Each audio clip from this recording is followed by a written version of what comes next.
À l'Odéon, moi j'y étais hier. Du coup, hier, j'étais au ministère du Travail, devant le ministère du Travail, puisque du coup se déroulaient là-bas des négociations pour nos annexes 8 et 10. Et on a marché jusqu'au théâtre de l'Odéon, où on s'est fait gazer par les CRS. On a voulu rentrer parce qu'on voulait et on revendique toujours le fait de pouvoir tenir une assemblée générale publique au sein du théâtre de l'Odéon. La scène, elle a coupé quand en fait? Tu as pu voir un peu le début ou pas? Ah, il n'y a pas eu de début. Il n'y a pas eu de début. Du coup, le spectacle n'a jamais commencé et même il y avait à peine quelques spectateurs qui étaient rentrés. Enfin, la plupart n'étaient pas dans la salle puisque du coup, ça a été bloqué à l'entrée de la Comédie Française.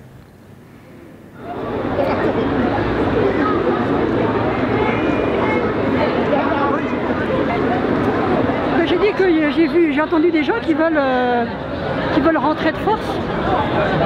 Vous savez pourquoi ils veulent rentrer? Parce qu'ils ont envie de voir le spectacle. Ah mais laissez entrer, ce sera plus simple. Pourquoi vous laissez pas laissez entrer la fin. Laissez rentrer. Il est à nous. Il est à nous. Il est à nous.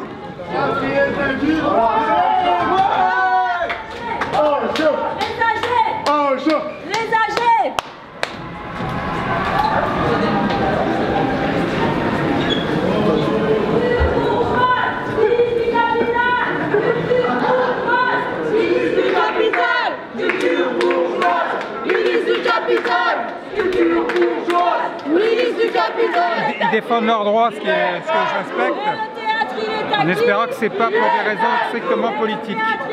Vous voulez que ça soit pourquoi d'autre en fait? Pour leur situation. Mais la situation n'est pas politique. Enfin, je ne comprends pas.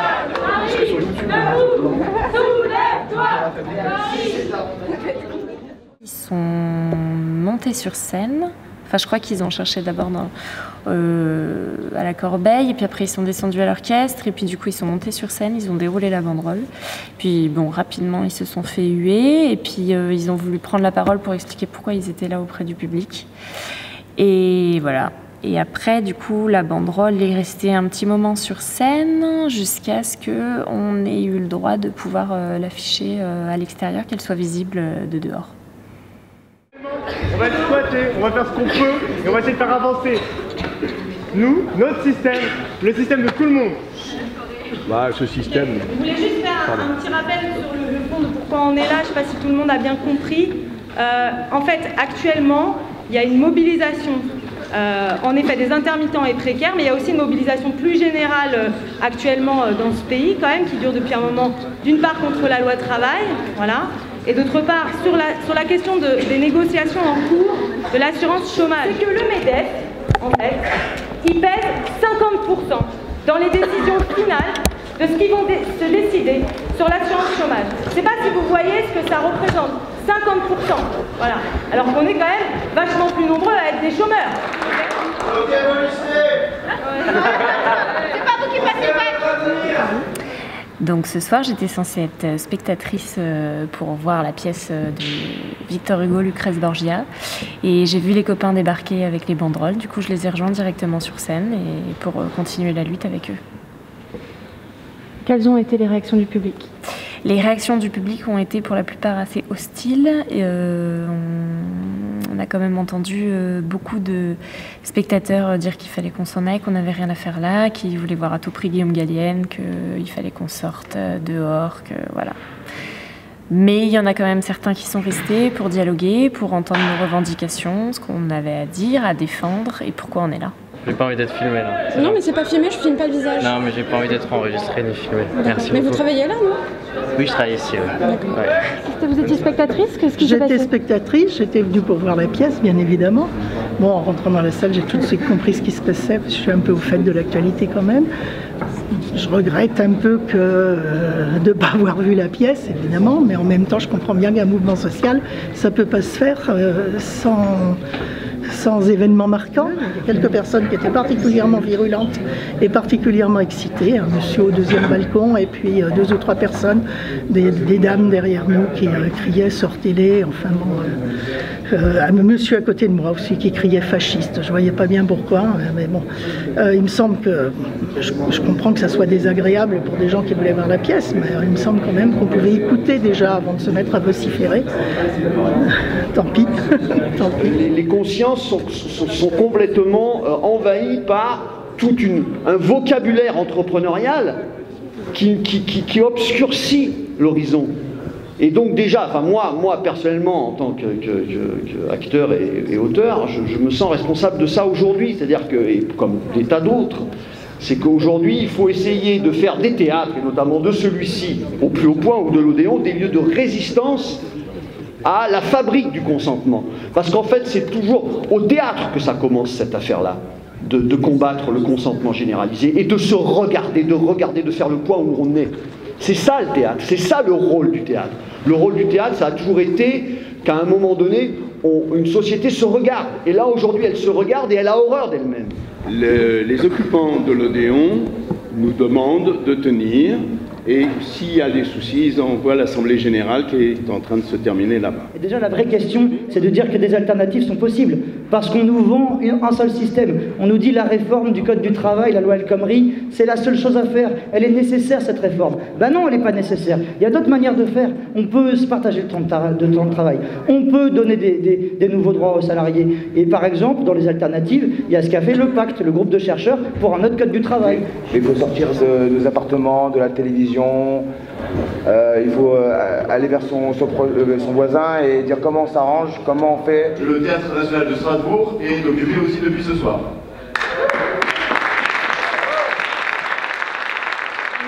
J'ai pas le droit de monter là-haut. C'est qui l'a décidé?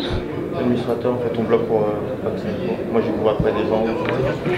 C'est une bonne idée, mais si vous pouvez pas vous activer, c'est fait, c'est bon. Vous avez pas monté là-haut? Pierre. C'est bon. C'est bon. Je ne crois pas la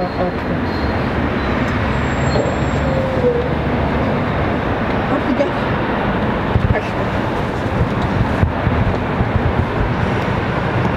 Mademoiselle. Attention. Mademoiselle, s'il vous plaît. Vous inquiétez pas, madame. Oui. Tout va bien. De quel fou tu parles? Ne vous inquiétez pas, moi, j'ai l'habitude. Bah, pour l'instant, là, on est à la Comédie Française, comme des copains sont à l'Odéon. Ils ont un cadre beaucoup moins beau, mais bon, eux, ça fait 2 jours qu'ils sont installés, ils ont un peu plus l'habitude d'être là, nous on découvre.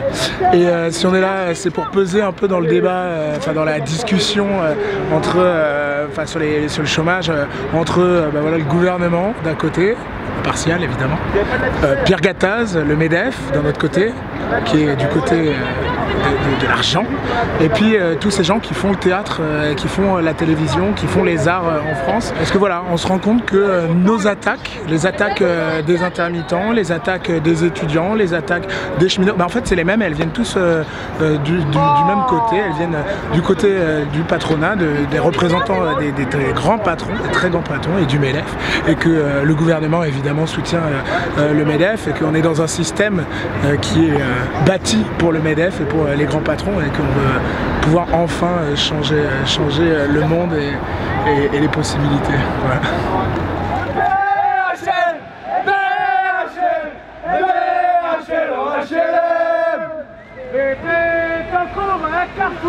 Ah oui! Bétancourt à Carrefour! Bétancourt à Carrefour! Le symbole du théâtre français, vous l'avez choisi par hasard ou c'était voulu que ce soit le symbole? C'est un des symboles que nous voulions, parce que c'est directement lié au ministère de la Culture, c'est aussi un message adressé au ministère de la Culture. Vous avez, nous croyons qu'il y a besoin des intermittents en France pour produire des spectacles. Nous pensons qu'il y a besoin d'un régime d'indemnisation pour l'ensemble des précaires et des chômeurs. À partir de là, il faut en prendre compte. Aujourd'hui, nous venons dans un lieu qui est effectivement directement lié au ministère de la Culture. Demain, il faut que cela pèse sur les négociations qui auront lieu. Aujourd'hui, c'est une dizaine de théâtres partout en France, de théâtres nationaux qui sont occupés. Nous sommes un de plus et nous sommes un point, peut-être qu'il y en aura encore plus demain. C'est comme quand France Inter nous demande combien de temps on reste à du balcon. Est-ce qu'on va rester la nuit ou pas? On est obligé de leur dire, on leur dit qu'on est là. C'est déjà pas mal. La coordination des intermittents et précaires ainsi que la CGT Spectacle ont des propositions dans ce sens. Toute économie sur le dos des chômeurs et précaires est inadmissible.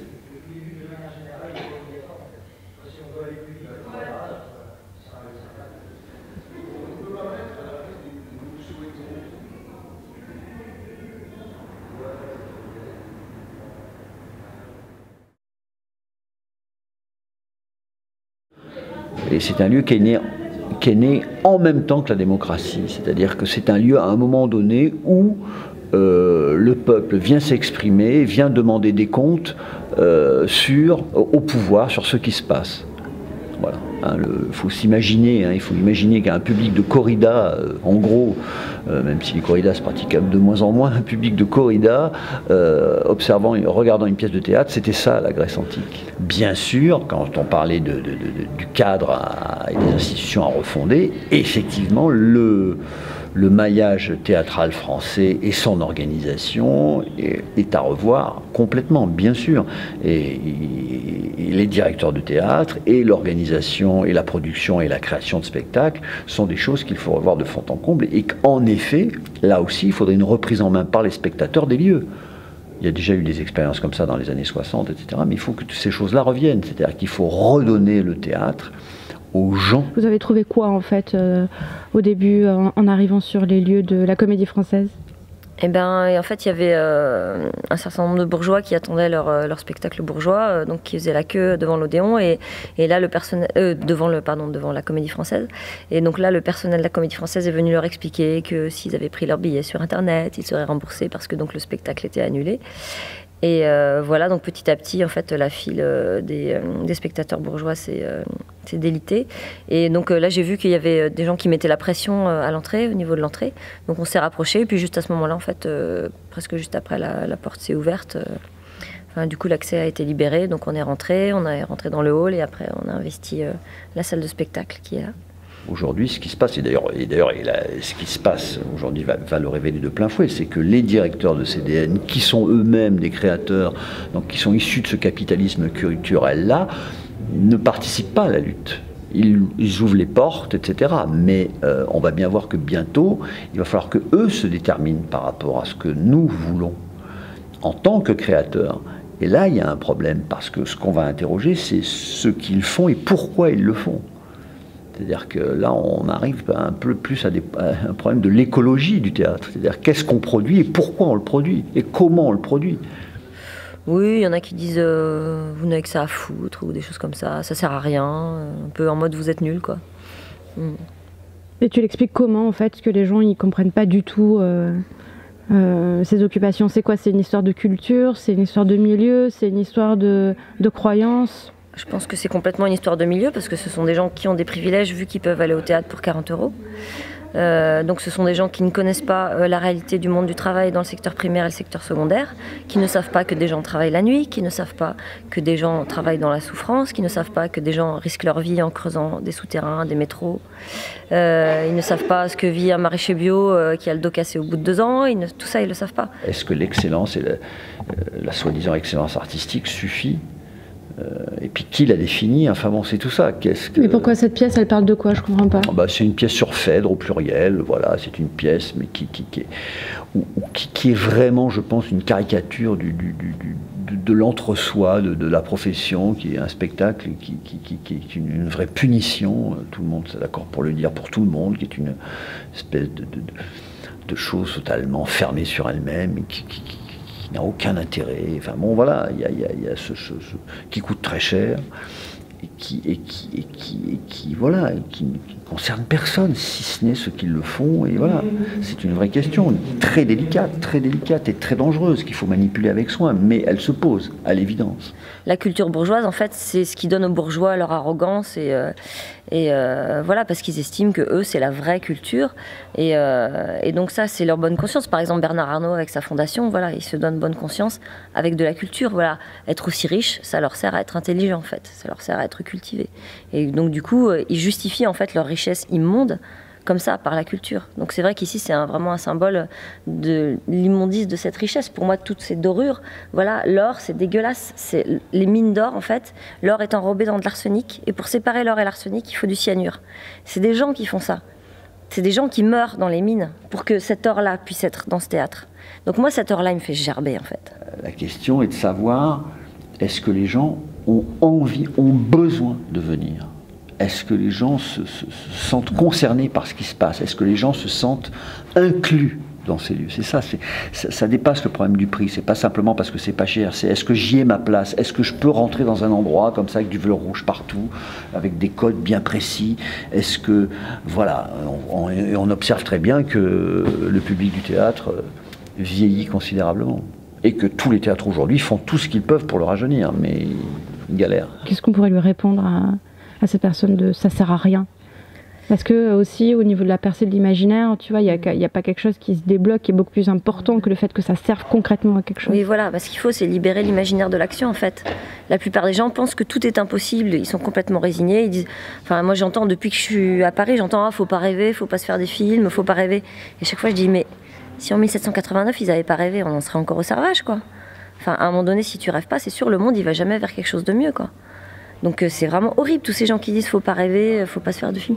Moi ça me fait complètement halluciner. Et puis tous les gens qui disent ouais vous êtes nuls, ça sert à rien. Même mon père qui a fait 68, tu vois, je l'appelle, je lui dis papa les théâtres sont occupés et tout, à Paris c'est révolutionnaire ce qui se passe. Oh mais non, ça va pas marcher et tout. Enfin voilà, en mode 68 c'était mieux, vous ferez jamais aussi bien quoi. Bah si quoi en fait. Enfin parce que nous justement on sait militer autrement. Déjà on sait militer dans le non-jugement et la bienveillance et en parlant de toutes les oppressions. Alors qu'en 68 c'était les nanas qui apportaient le café.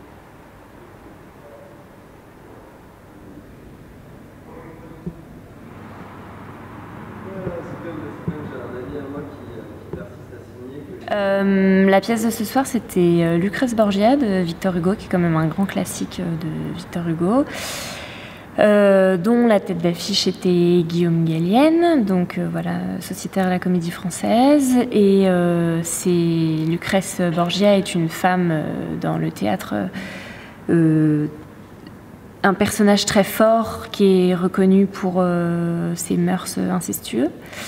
Donc très grande figure du théâtre et interprétée par Guillaume Gallienne. Donc voilà,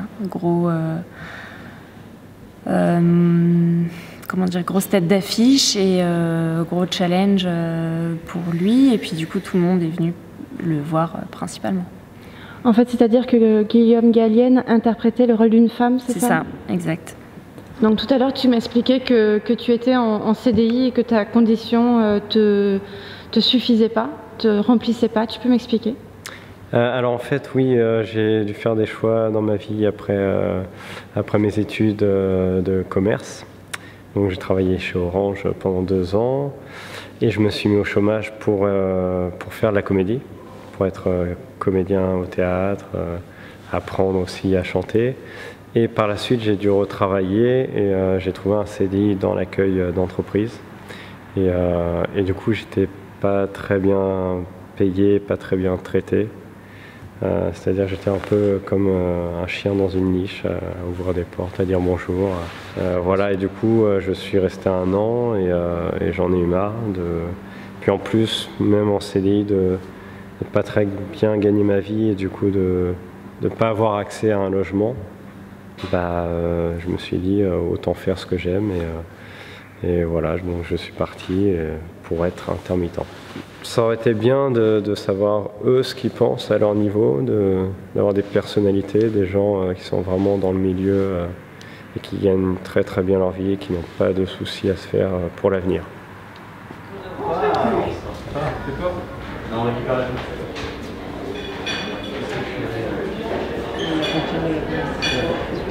Ils sont où ? Oui, je sais que vous avez des consignes, monsieur, mais vous savez très bien pourquoi on est là. Ceux qui sont responsables entrée, sortie, sécurité, ils sont un peu sur les dents parce que c'est quelque chose d'assez nouveau, je pense, pour eux. Vu que c'est un lieu ici très prestigieux, ils n'ont pas forcément l'habitude qu'il y a un désordre comme ça dans leur travail, dans l'organisation de travail. Je peux comprendre un petit peu leur colère. C'est des personnes qui, quand tu essayes de dialoguer avec eux, on voit que la discussion peut potentiellement être limitée. Et puis, parce que nous, on a envie qu'ils collaborent, mais peut-être que tout à l'heure, par exemple, avec cette personne-là, j'ai été en bas plutôt agressif quand on est venu récupérer des sacs de nourriture, de provisions, de l'extérieur. Eh bien, le dialogue s'est bloqué parce que nous aussi, on n'a pas forcément fait l'effort. Là, je suis retourné tout à l'heure pour demander l'huile, le vinaigre, etc. Et à ce moment-là, je dis, monsieur, voilà, est-ce qu'on pourrait... Je me suis montré tout mielleux, tout gentil, et puis il m'a amené dans la cuisine, il m'a détendu des gobelets, et tout s'est très bien passé.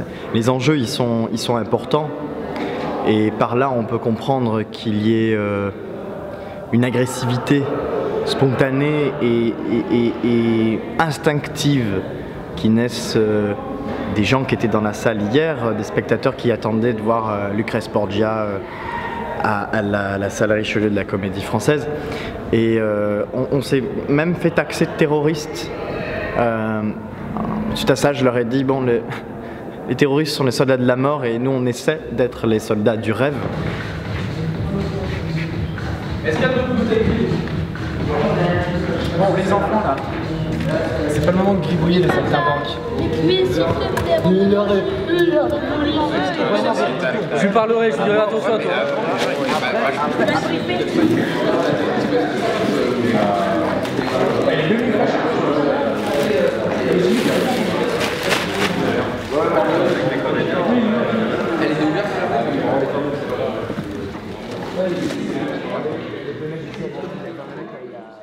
Donc aujourd'hui, il y a eu l'Assemblée Générale avec les salariés et la direction de la Comédie Française. Clairement, je pense que c'était important qu'il y ait cette discussion, notamment à la veille de ce qui apparaît être une grève, en tout cas, si ce n'est générale, massive, et des manifestations qui arrivent demain. Je pense que c'était important que déjà on puisse discuter avec eux et pas juste arriver ici et se substituer à leur lutte. Il fallait vraiment qu'on montre en fait à quel point on était avec eux et pas contre eux.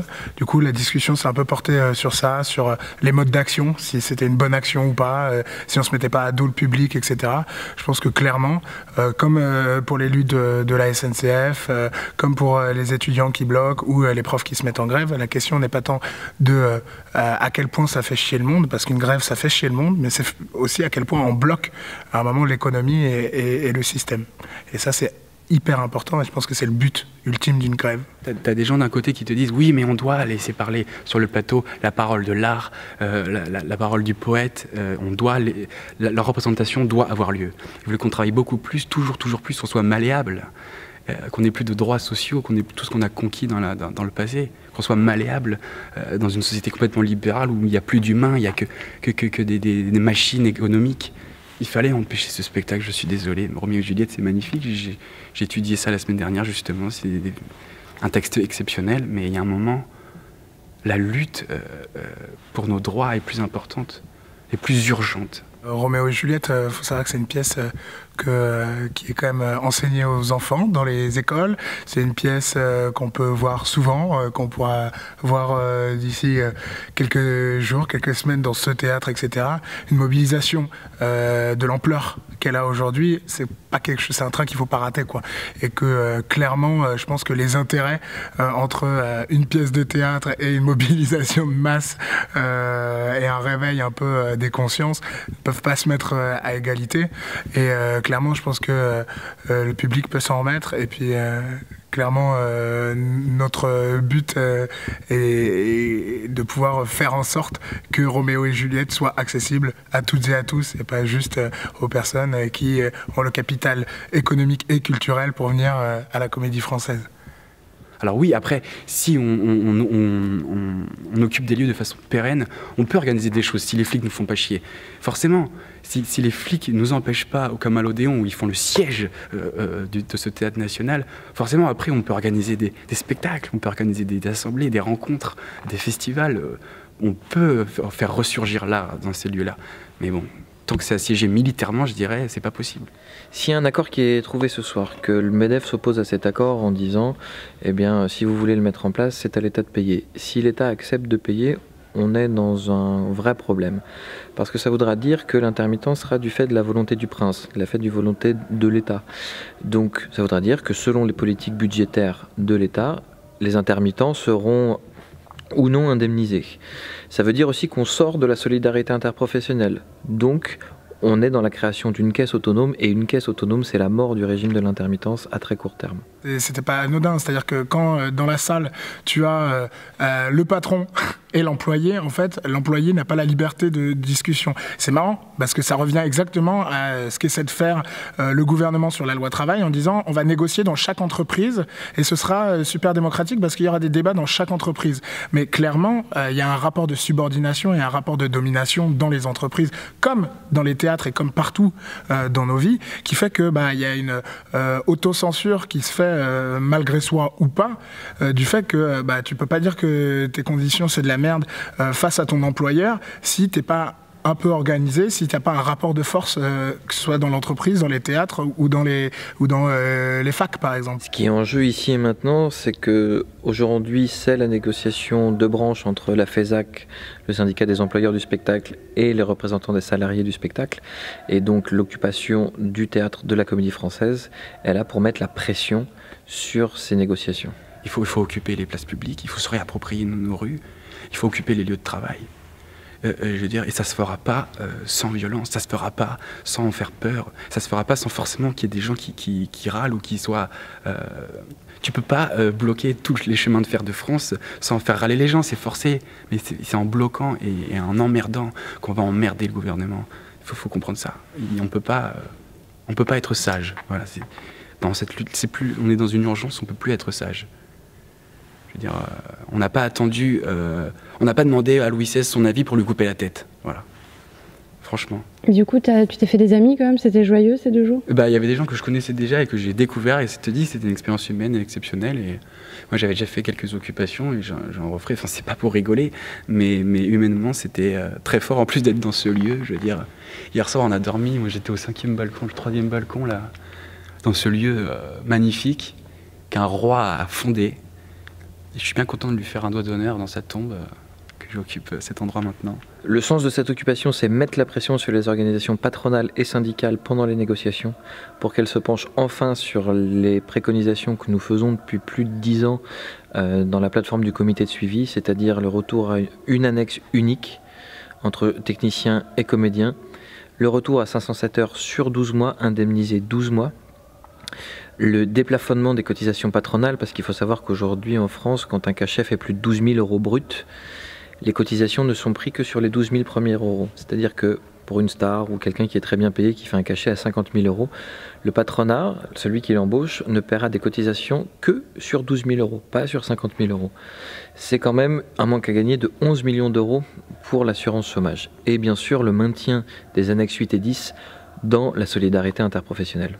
Quand on parle de violence, on a tendance à toujours parler des manifestants, des casseurs, des gens qui arrachent une chemise, etc. Alors que la violence de ce système, la violence du capitalisme, c'est ça qui est posé en fait dans la discussion. La violence matérielle, etc., ce n'est qu'une réponse à la violence d'un système qui met des gens au chômage, qui brise des vies, qui brise des familles, qui affame la moitié de la population et qui crée des guerres en fait partout dans le monde. Et que je pense que c'est normal en fait que aujourd'hui, face au capitalisme, il y a des gens qui soient vénères. Et moi, je pense que arriver sur une scène et dire nos conditions c'est de la merde, nos conditions de travail, de vie, etc., c'est de la merde, et on veut changer de système et on veut un meilleur monde, ça, c'est pas une violence. Ça veut dire juste sortir un peu du rôle de spectateur, pour les spectateurs qui étaient censés voir cette pièce, et de se dire, en fait, là, on est confronté au monde réel, et ce soir, on va pas être diverti du monde réel, mais on va être plutôt mis face à la réalité sociale de ce qui se passe aujourd'hui.